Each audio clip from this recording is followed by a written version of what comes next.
Top of the morning, Dan Proft here. And so the moment on Tuesday night State of the Union speech that I thought was the moment,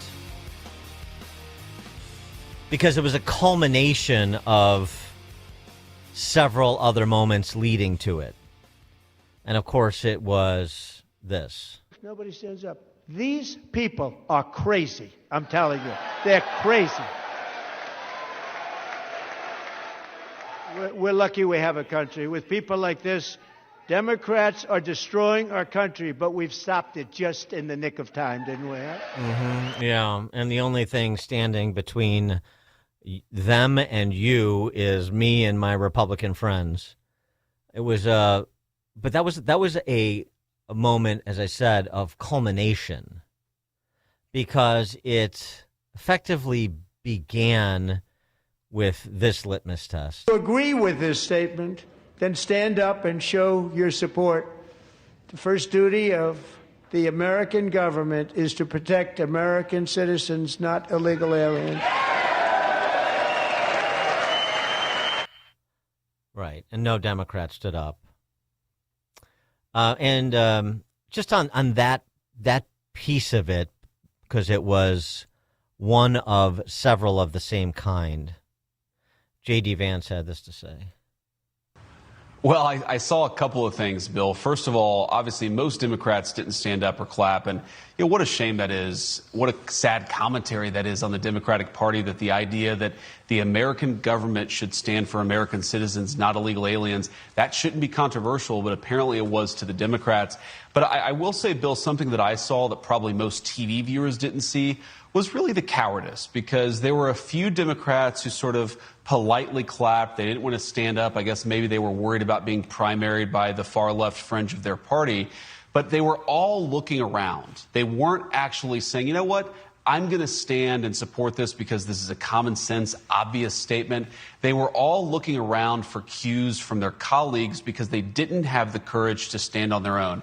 And that, more than anything, Bill, is the saddest commentary on the Democratic Party, that not only will they not stand for the idea that Americans should come first, they won't even have the courage of their convictions. They lean on the person to their left and their right rather than actually have some conviction.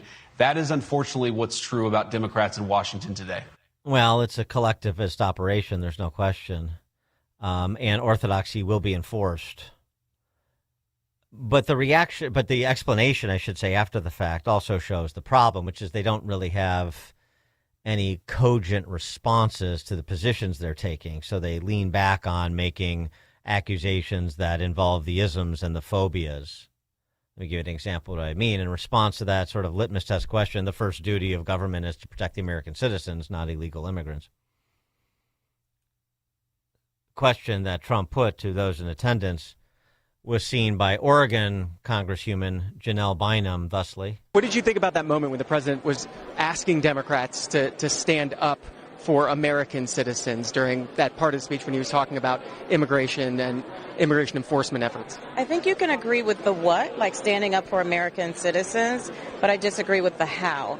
And so it's always about how do we bring our country together, but not stand on the backs of others. There's thinly veiled racist language, anti-immigrant language in what he was asking, and that was uncomfortable. Yeah.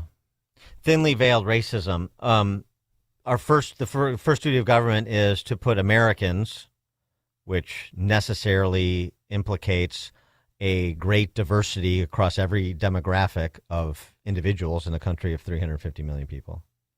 Every race, ethnicity, religion, necessarily implicates the full panoply of diversity, but yet it's still racist. How's that? It's anti-immigrant, but you're the same party that when President Trump also said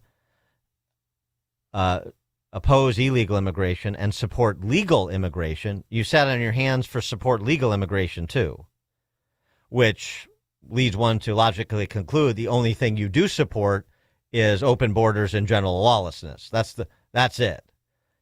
We don't care about a legal process, and we support people who break the legal process that exists. So what else is one to conclude?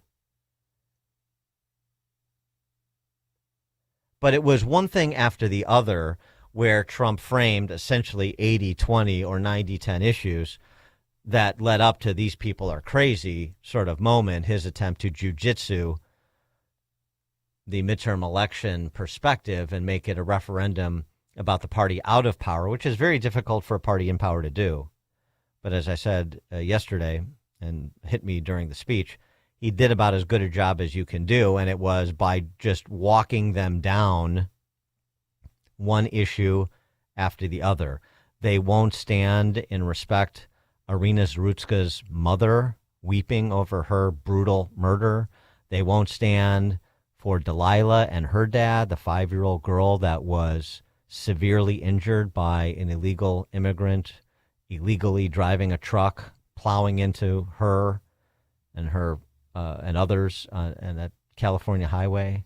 They won't stand for a young woman who was transed and then pulled back when he said, there's no federal law to oppose or to prohibit transing of minors without parental consent. They won't stand and acquiesce to that.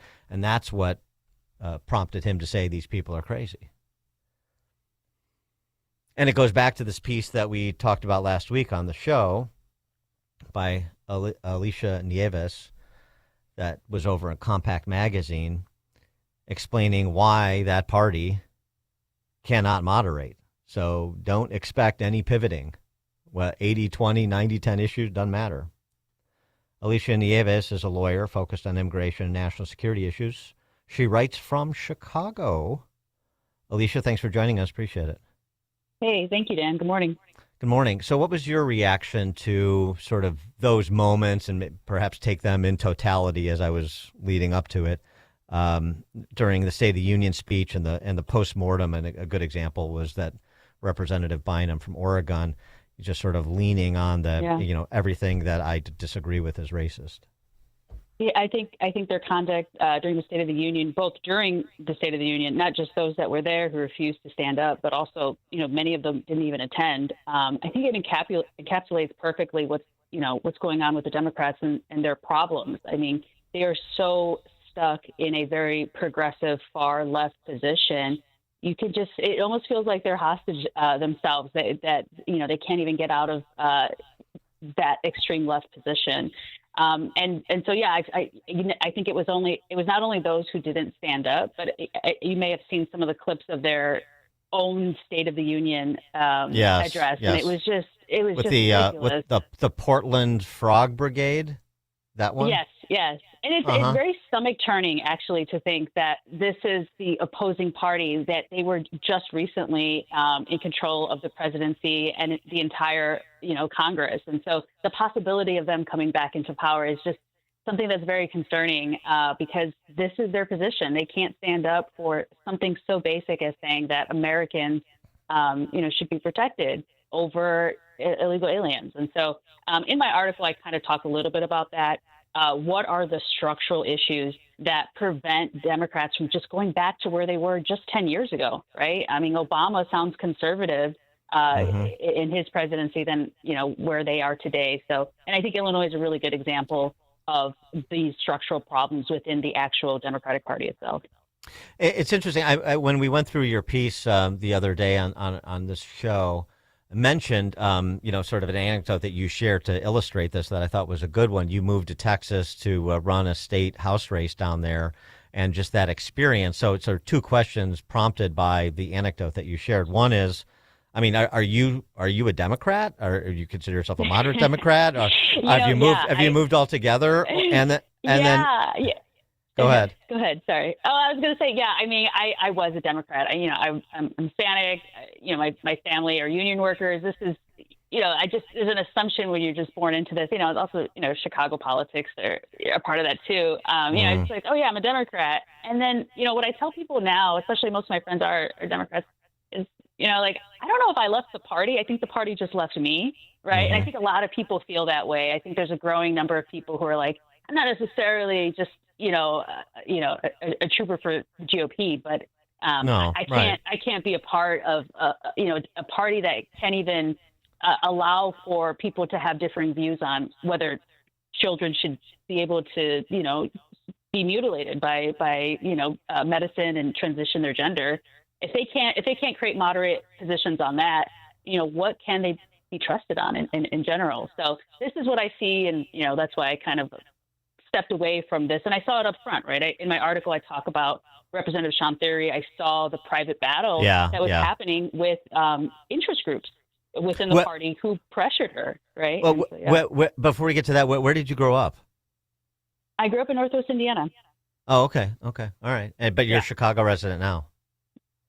So I'm still based in Northwest Indiana, but Chicago-based area. Gotcha. So I think I have the accent too. Yeah. Okay. All right. So I mean, So now, but that experience, the state house race. I mean, you mentioned some others, but your experience in particular, that first person account is always interesting. That state house race in Texas. Take us through that and sort of what hit you about the experience of trying to put together the financing and the coalition you need to win an electoral race. Right. So, one of the things that I do talk about, I was so surprised by this, and I think many are, when you kind of find yourself in these positions of running a Democratic campaign race, is that it's not like how you would assume it would be. So the natural assumption I think most people would have, it's actually the logical one, is the one that Republicans have, which is we find districts that are competitive, right? So if it's not competitive, you're not going to get money. But if you're plus minus 2 points, that's when money starts to flow. The way it flows with Republicans is that it comes from the party itself traditionally, at least in Texas, and I think many states that are successful have that model. So all the money goes through to the candidate from the party or from top stakeholders, and they really provide the platform, the messaging, and it comes from the Republican Party itself, specifically the state party. But for Democrats, it's entirely different, and I think this goes to the heart of why. The curiosity of why don't they stand up at the State of the Union address, it's because their money isn't centralized the way the Republicans are. It comes from an array of progressive, predominantly coastal cities and donors, private donors that have very specific agendas that really don't reflect what, flyover states, right? Or just ordinary parts of the United States. And so that's what I saw up front. I asked my candidate, what's our finance strategy here? And it primarily comes down to talking to people who are on the East Coast, who are on the West Coast, and have very specific political agendas, and not really economic agendas, but social agendas. And so it's about finding those donors, because the Democratic Party itself is a very decentralized and weak party. And I think that's probably the case in Illinois as well. But it's not just the money that's coming from those organizations who maybe sort of, I don't want to get too deep in the weeds, but like under the Arabella Advisors umbrella, it's not just those, they're not just bringing the money, they're also now bringing the candidates, aren't they? You made the mention of, from AOC to now fast forward to Mamdani, both good examples. Yes, absolutely. So that's an entirely new process where they're selecting it, and I think it sort of makes sense. It's the traditional campaign. I mean, it's wise strategy, I think, to look at your district and see who can win. So you need a woman, do you need a minority, all these things. But I think they're taking it to another level, which is they're training folks in the nonprofit world before entering, becoming a candidate. So that's what I find very interesting about the most far left of the party. If you look at their biographies, it reveals, a very frequently they lack a private sector experience, which I think is important because that's more real world, sink or float. And so like Mamdani, AOC, if you look at their records, it's all nonprofit work all throughout their 20s. And so, how that translates is like, you don't have a full worldview that most people have. And then second, it just so coincidentally happens that all of their budget and issue positions are based on supporting issues that just coincidentally help, give more money from the state to these nonprofits that they formerly worked at, or coalitions or ecosystems, however you want to describe it.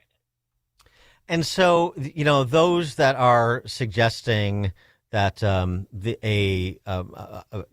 some pivoting towards the center on some of these 80-20 issues on which the Democrat Party is on the wrong side, the Fettermans of the world, the guys like Rui Teixeira over at Liberal Patriot. I mean, they have no audience and no financing? Is that your view?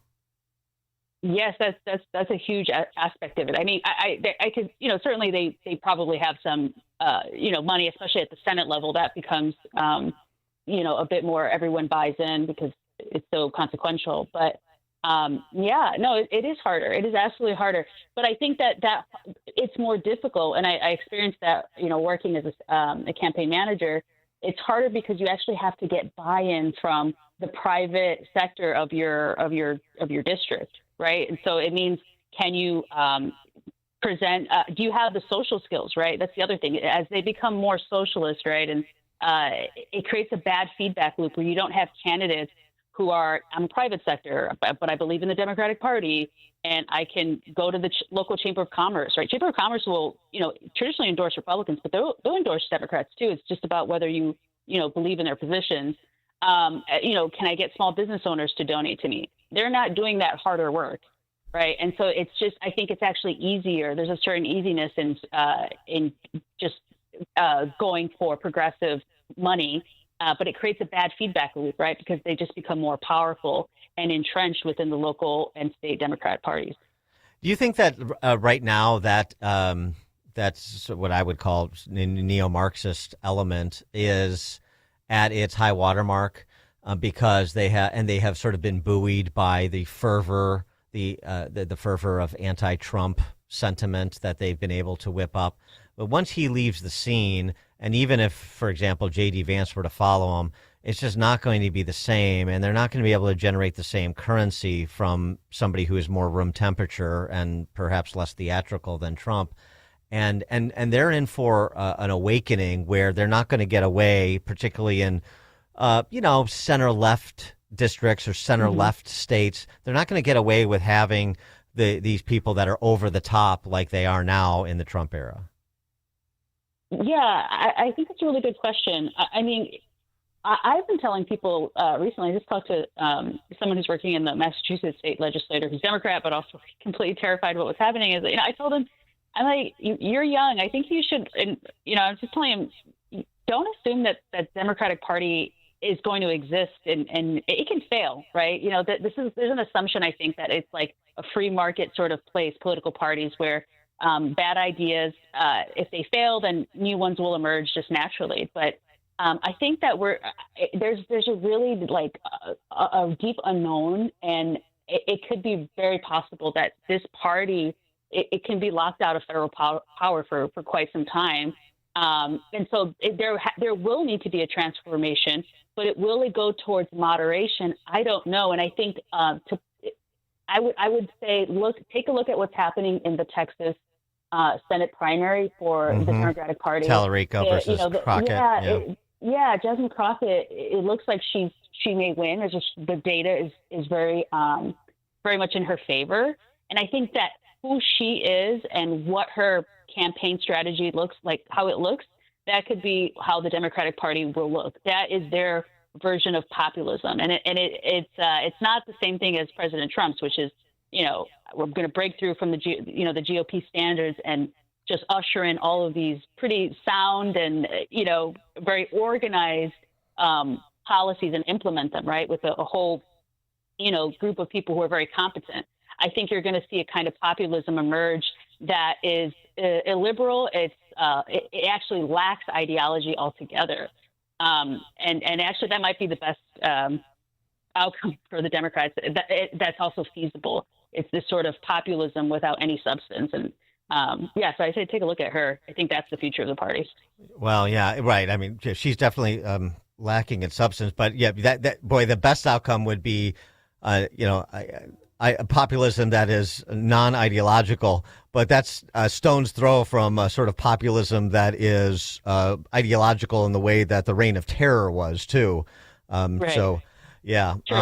Very, very interesting. Alicia Nieves is a lawyer focused on immigration and national security issues. She writes from the greater Chicagoland area, perhaps the future home of the Bears on the other side of the border. Sorry, guys. Yeah. Alicia, thanks so much for joining us. Appreciate it. Good speaking with you. All right. Thanks, Ben. And Alicia joined us on Chicago's Morning Answer. Coming up at 8:08.